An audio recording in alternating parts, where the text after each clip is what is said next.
Welcome back to Movies TV Mad. You can follow me on X at Movies TV Mad and on Instagram and on Threads at Movies TV Mad X. A very warm welcome to Sunday's edition of the Movies TV Mad Daily. Today we're talking about Zendaya's brand new Pornhub movie, Challengers, because that's exactly what it is. We'll be talking about Alex Garland's propaganda piece. Sorry, Alex, but it is Civil War. We're talking Snyder saying he's down for animated Snyderverse. We've been through this old toffee again, but he's promoting a movie. Of course, is that me just being cynical? Of course it is. I'm very cynical about today's entertainment industry. So let's begin with Challengers. But before we go to Challengers, I believe the peak of artistic Hollywood was the 1930s to the 1950s. I think the invention of the blockbuster killed English-speaking movies and entertainment. But I will concede that the blockbuster financially has helped Hollywood hobble on ever since. And even though I've enjoyed lots of blockbusters in my time, I think the 80s, as much as I love the 80s, I grew up in the 80s, I enjoyed a lot of movies. I wouldn't say the 80s was about art. It was about, blockbusters. RoboCop's a great blockbuster movie, but it's hardly art, let's be honest about it. A movie I really, really like. So I don't think the 80s was the pinnacle of Hollywood.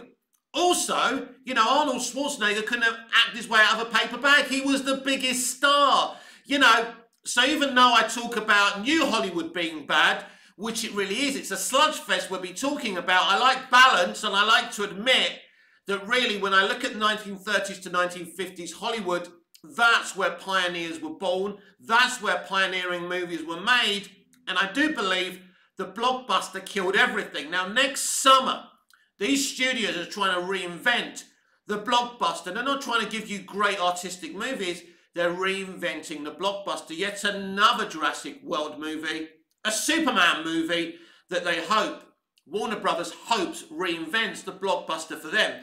These are people just a few years back who tried to embrace streaming and kill movie theatres. The irony isn't lost on me. Anyway, let's talk about Challengers. For the past 6 years, we've been told, us men have been told, stop being attracted to women. You're sexualizing women with your male gaze. We've been told all these things. So we've tried to obey the extreme left's and new Hollywood's rules. We don't look at women anymore. We try and not be pervy about women anymore. But guess what? The message is getting mixed. Because now all the Hollywood entertainment media, slaves like Variety and THR, IGN and all these are telling us that we should go and watch a hot, steamy movie where Zendaya gets nailed for around 2 hours. It's a movie about Zendaya in a threesome. It's called Challengers. I think they're supposed to be tennis players. I haven't seen it, but I want to talk about it because it's all over my Twitter X feed, and I think the hypocrisy isn't lost on me. These people are fucking hypocrites. All these years they've been telling us not to sexualize women. Now, they're sexualizing Zendaya. Actually, imagine if Sydney Sweeney was in this movie. Instead, if Sydney Sweeney was being railed by 2 guys for 2 hours, I think this movie would actually make $1 billion and, the world would run out of tissues. But it's Zendaya. And I mean, look, I'm not saying Zendaya's an unattractive gal, but there's a difference between Zendaya being railed for 2 hours and Sydney Sweeney being railed for 2 hours. Not that I think that Sydney Sweeney is anything special to look at. Neither are you, Mick. I know I'm an ugly 51-year-old... Excuse me, I know I'm an ugly 51-year-old geezer. I understand that. That's not my point. It's hypocrisy. They've kind of given up now, haven't they? We can't sexualize women. But now they've got these groups of people who come in who organise the sex scenes, don't they? They're intimacy coordinators. That's what they are. Now, I don't know how exactly this works, right? You're going to put your hand on her arse, mate, but be respectful. Madam, Do you feel comfortable about that actor grabbing your ass the way we did it so respectfully? Oh yeah. I mean, look, filming sex scenes is no fucking fun. You know, there's a difference between pretending to have a threesome with Zendaya and actually having a threesome with Zendaya. Don't get me wrong, I'd be in on a real threesome with Zendaya, but pretending to have a threesome with Zendaya isn't a lot of fun. But as I say, the irony and hypocrisy isn't lost on me. That for years now they've been lecturing us. They told us Hollywood, the 1930s, 40s, 50s, 60s, 70s, 80s, 90s, early noughties of Hollywood was perverted. That it disrespected Wham-Man. What are they doing now? What's Zendaya going to say and her fans? Oh, she's taking agency of her own body. Of course she is. She's probably initiating the threesome, so she's taking agency, right? It's what they say about Sydney Sweeney. She's taking agency over her own body. And I'm taking agency over her body while I'm perving on her. But there you go. Imagine all the blokes imagining, they're doing it with Sydney Sweeney. Hey, well done, Sydney, for taking agency over your own body. But anyway, right, so this is what I think reading the reviews of this movie, it's fucking hilarious because it's horny, it's hot, it's steamy, it's sweaty. You need to go and see this movie. Why? I can just go to Pornhub and watch a load of shit. What's the difference? Do people really want to see Zendaya in a threesome? Is this going to be successful? I don't think so. I mean, obviously, I wonder what her fans think about this, right? We know what a woke world we live in today, but it's crazy. The woke mob are promoting this movie. Not one of them has said that this is a problematic movie. And it's just ironic. As I say, all these years, we've been told we can't be attracted to women. We've been told about our male gaze, to respect women, for men to stay on their side. And it's just weird because we were told everything that was natural to us for 30 or 40 years in terms of women and the way we're attracted to them, the way we speak about them, wolf whistling. We shouldn't wolf whistle anymore. I do love a good wolf whistle, but apparently it's okay when females wolf whistle men. That's fine. That ain't a problem. It's one rule for them and another rule for us. We understand that by now. So after years of telling us to cut out our male gaze, right, and not to be attracted to women, they've made a porno where Zendaya gets railed and nailed for probably around 2 hours. And as I say, the reviews are very funny. One of them said, you probably think it's a bit of a stale premise. Yeah, pretty much. But you're going to say that to try and twist our minds. So obviously, I have no intention of watching this piece of shit. But as I say, in a way, it is Hollywood trying to give up, saying, do you know what, we're not making any money. We better start making these types of movies. But the problem is, the filmmakers in Hollywood today haven't got the ability or the nuance to make a movie about a woman, because basically it's a woman in a threesome. That's the premise of the movie. I'm sure there's some drama in the movie. I'm sure there's some good performances in the movie. But really, the premise they're selling. For example, right, they sold, Basic Instinct on Sharon Stone opening and crossing her legs. That was their marketing. But there's a lot more to Basic Instinct than Sharon Stone opening and closing her legs. In fact, the film's more about Michael Douglas's character who plays a cop. Brilliant performance. Sharon Stone gives a brilliant performance as well. And it tries to tell you that she's some kind of vixen that's killing people. Now, whether, and it leaves it kind of open-ended whether she is a killer as well by the end of the movie. But, there's more to that movie than just sex. It is a sexual movie, but it's actually a psychological thriller. That's what it is. But they sell it as a sex movie. So if someone goes to see this movie, if someone's seen this movie, please let me know. Is it a hot and horny movie? Is there a good story to this movie? please let me know. We can't trust critics anymore. I saw a critic on Twitter saying, to all filmmakers, we're not being personal. We don't like saying your movies are not very good. Funny thing is, nobody fucking listens to critics. We are our own critics. We're the ones. We have social media now. We don't need critics anymore. And you know what? They're such despicable people. It would give me no bigger pleasure than to retire these arseholes. Right. Next, we're going to talk about a propaganda movie. We're going from a sexual movie where Zendaya is getting railed for 2 hours by two blokes to a propaganda movie called Civil War. Oh yeah. And I was surprised to find out about a week ago that this film was funded by A24, a brand new studio really, that, you know, has the stamp of quality. You know, it's made so many great films. So I was surprised that they said yes to Alex Garland's Civil War propaganda movie. So the idea of the movie is that America is divided in an actual physical civil war. It takes all the cultural war arguments from the internet and it says, what if this actually happens? It really says, what about if January the 6th ignited a proper civil war?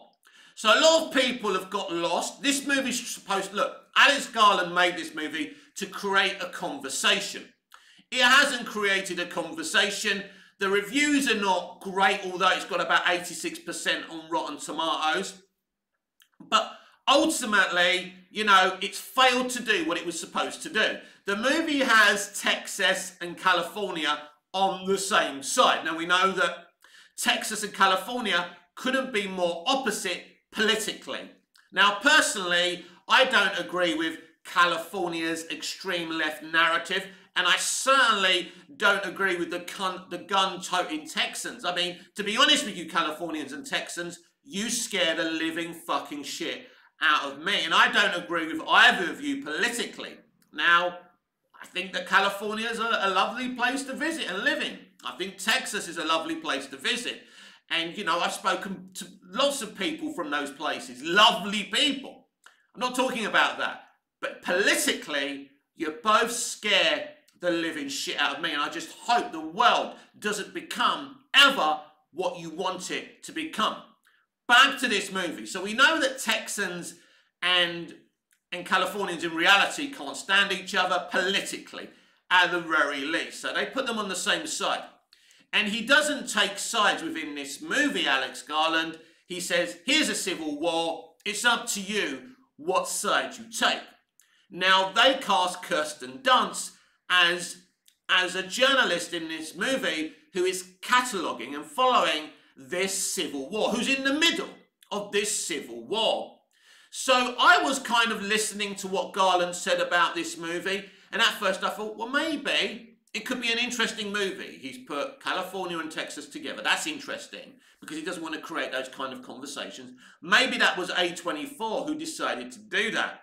But he said a very disturbing thing which I didn't like. This is when I turned against this movie. He said, not trusting the media is dangerous. When he said that, let me repeat, he said, not trusting the media is dangerous. I think what you said, Alex, in that sentence is fucking dangerous because we don't trust journalists. We don't trust entertainment access media or political access media anymore because it's all opinion based. It's all propaganda based. We see it all the fucking time. You know, when we see a Variety piece or a THR piece, it's scattered with the, you know, with the deluge of the extreme left. So, and it's obvious. And when we see a Fox News kind of report, it's scattered with the deluge of the right. And there's no kind of unbiased media anymore. Now, again, I haven't seen Civil War, but I think the journalist that Kirsten Dunst plays is supposed to be an unbiased kind of journalist. That's what journalists should be. But that's not what journalism is today. So Civil War is a propaganda piece that tries to create a conversation about what happened in January the 6th, what's going on in America politically today, And I think personally, from what I'm hearing from people, it hasn't created the conversations they wanted it to. Now, movie Twitter X and, you know, usual the people who watch the scourge of New Hollywood, the shit, right, and tell you it's the bestest thing ever, are saying people just don't understand why this movie doesn't take sides and why it's good this movie doesn't take sides. A movie, really, especially a movie about this, really shouldn't take sides. It should present you. That's what old Hollywood used to do. It used to present you with a story, right? And you'd make your minds up. You know, when you're watching Gone with the Wind, it doesn't necessarily say one thing's good and another one isn't, right? It's not really about the Civil War. Gone with the Wind is the backdrop of the Civil War. But, you know, Civil War is supposed to create a conversation, and it doesn't at the end of the day. It's a failure. For me, it's a failure. However much money it makes, because its previews, you know, it's, you know, taken the highest preview box office for A24. So that would say it's going to do okay in its opening weekend, but I do expect it to drop off a big deal on its second weekend. So I don't believe this film has done what it wanted to do. But they won't stop, you see. This is New Hollywood. They're obsessed with their propaganda, they're obsessed with their extremism. They must hammer you with their views. But the problem is that the right are your customers as well as the left are. Now, obviously, with this film Civil War, it doesn't turn against left or right. What Civil War really is, it's a precautionary tale. If we keep on arguing the way we are, if we keep on hating each other because of our politics, this is what we're going to become. But here's the truth. The problem isn't Trump and Biden.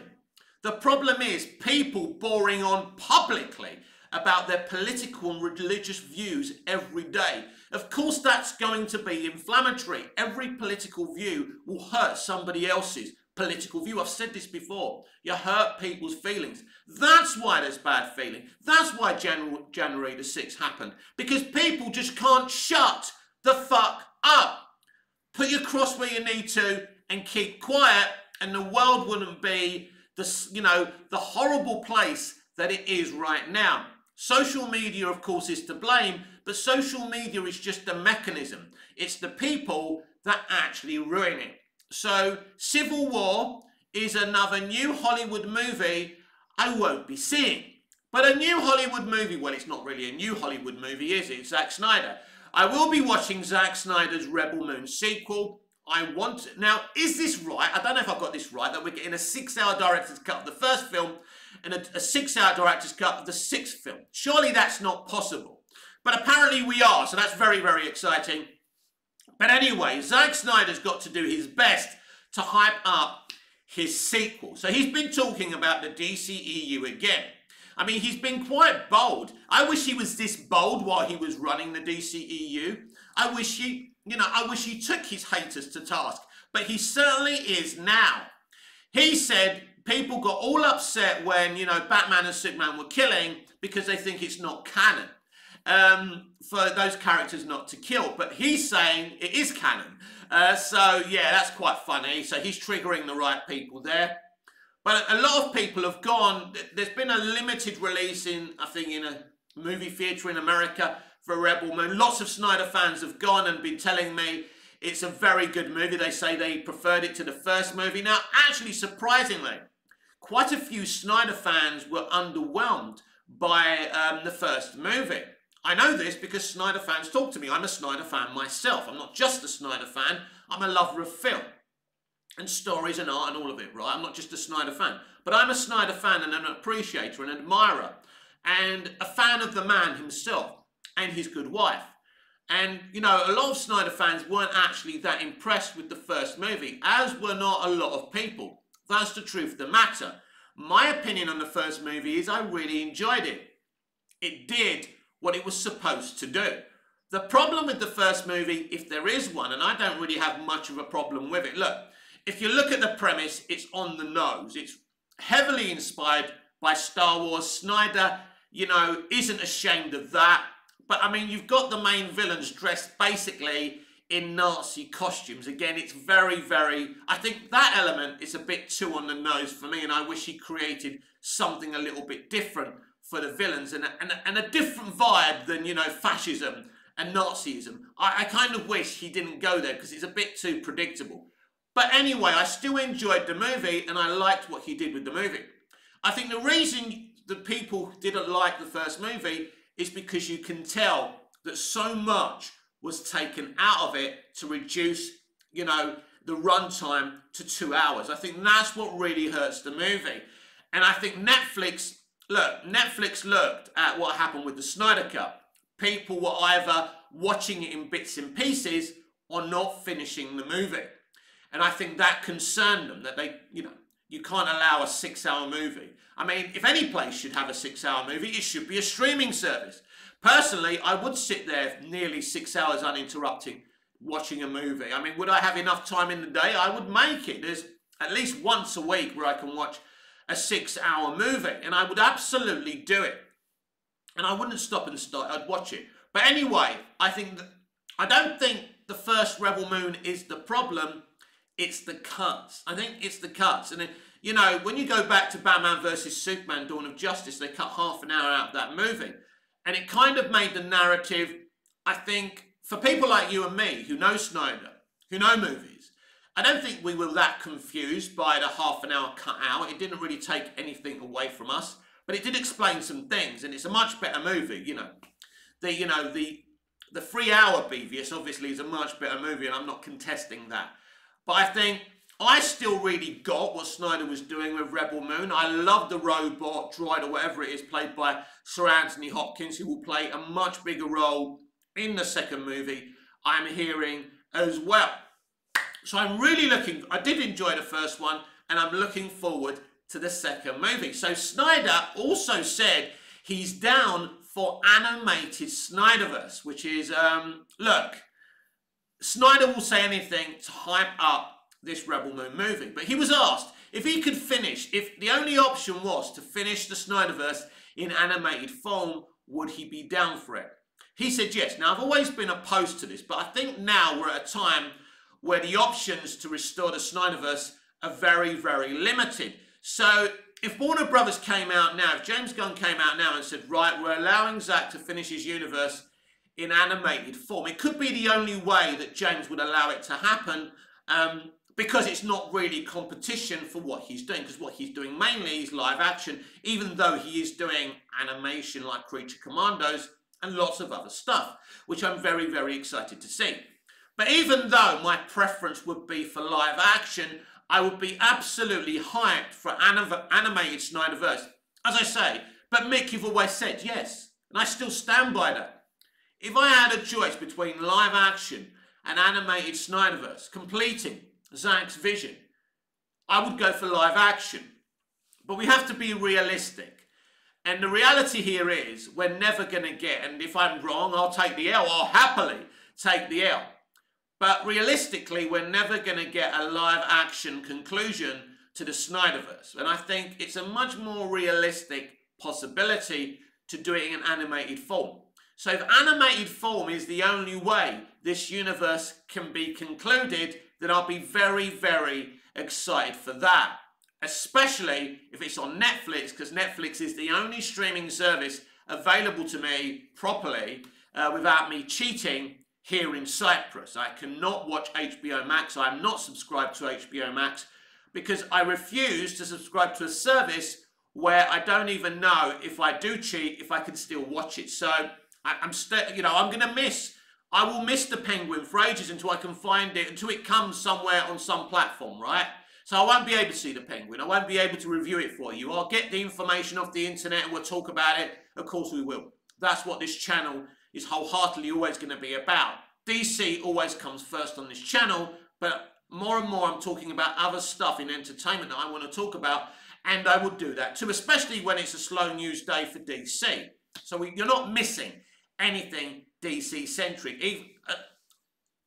I guess unless you really want to talk about sweet dispensers, Batman and Wonder Woman and Superman sweet dispensers, which James Gunn's been posting pictures of, right? Is he hinting that, you know, Batman and Wonder Woman are involved, that they will be in Superman? I mean, if you want to ask me that question, I'll answer it for you. I do believe that Batman and Wonder Woman will appear in Superman. He's claiming they're not. He's claiming Batman is not in his script. But just because he's not in the script, it doesn't mean there's not a short cameo of him in it. So I do believe there's more cameos in this movie than you think there's going to be. Now let's go back to Zack Snyder. So yeah, if that's the only way we can do it, then brilliant. And I hope if James Gunn helps that to happen, and I don't think he will, and I don't think it will happen, but if there was an announcement that Zack could complete everything in animated form, I hope the hate for James Gunn and some of the below-the-belt things that are being said about him stop. You don't have to like his films. You can go on the internet and say, I don't like James Gunn's films. That's fine. I do like his films, not as much as I like Zack Snyder's, not as much as I love, you know, Dick Donner's Superman or, you know, other stuff in movie history. But I do like James Gunn's films, right? And I've always been clear about that. But some of the hate he gets is ridiculous. And some of it, you know, the hate is because he didn't keep Henry Cavill on as Superman. And I've always said, as upset as that made me at first, and I was very frustrated, you really couldn't expect him to use somebody else's Superman. You would expect him to bring in his own man. And then you'll say, but Mick, he's keeping, you know, the Peacemaker actor, and he's keeping that one. Yeah, they're his projects. He cast those people. So you'd understand why he'd want to keep his Peacemaker, right? And his other people that he cast. But then you'll say to me, well, he didn't recast Margot Robbie. No, because Margot Robbie, for him, is the perfect, is the perfect Harley Quinn. He didn't see the need to recast her. He wanted a younger Superman. I mean, what? I think he's about 9 years, no, I don't think he's even 9 years younger, David Corenswet. But anyway, he went with another Superman. But at the end of the day, we'll see how that Superman gets on. But yeah, I would absolutely, even though it's not my preference, even though I'd prefer the Snyderverse to be finished properly in live action, we've got to remember now, these actors are not getting any younger.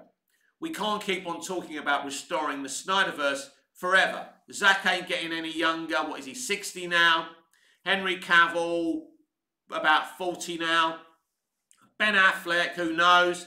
Gal Gadot has had another child, So these people won't be available forever. It could get silly in the end. Right now, we could still get live action Snyderverse. It would work. They're not too old. And I would be down for that.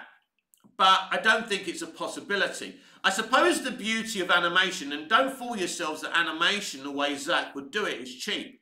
Zack ain't going to do anything cheap. Zack ain't going to do Looney Tunes. He's going to do proper CGI animation. It's all about technology today. I'm not sure if that's been a good thing. I spoke about, the blockbusters destroying artistic integrity in Hollywood. But I think CGI, and it's something that I spoke about the other day when I was talking about my fantasy studio. For me, if I own my own studio, there will be a cap on CGI. And the rule would be only use it when you can't do it physically. And I don't give a shit if physically is sometimes more expensive than CGI. People are fed up with CGI. They see through it. CGI is fake, right? I said it the other day. I was watching Wizard of Oz. Everything's done physically in that movie. Beautiful effects physically. Then you get Oz the Great and the Powerful, and it's all CGI. And it's fake. It's not like it's more convincing. It's fake. Although I did like the China doll in that movie. They did do a really good, rendering of her. But I'm kind of bored and fed up of CGI. And we're just seeing it far too much. It's become the norm. And now, even worse, they want to kind of embrace AI. And we mustn't allow them to do that. But, yes, I don't think animated Snyderverse is that much cheaper than live action Snyderverse. But I think it's easier. You don't have to, the actors can just do their voices. They can be dressed, They could be at, Henry Cavill could be shooting, the new Highlander, for example, which they've been talking about. Very excited to see Cavill in the new Highlander movie because I'm a big Highlander fan. But, they could borrow him sometimes just to use his voice and things like that. So it'd be a lot easier to do animated Snyderverse. I'm not against it. Personally, I don't think the Snyderverse will ever be completed, but you never know. Funnier things have happened, haven't they just?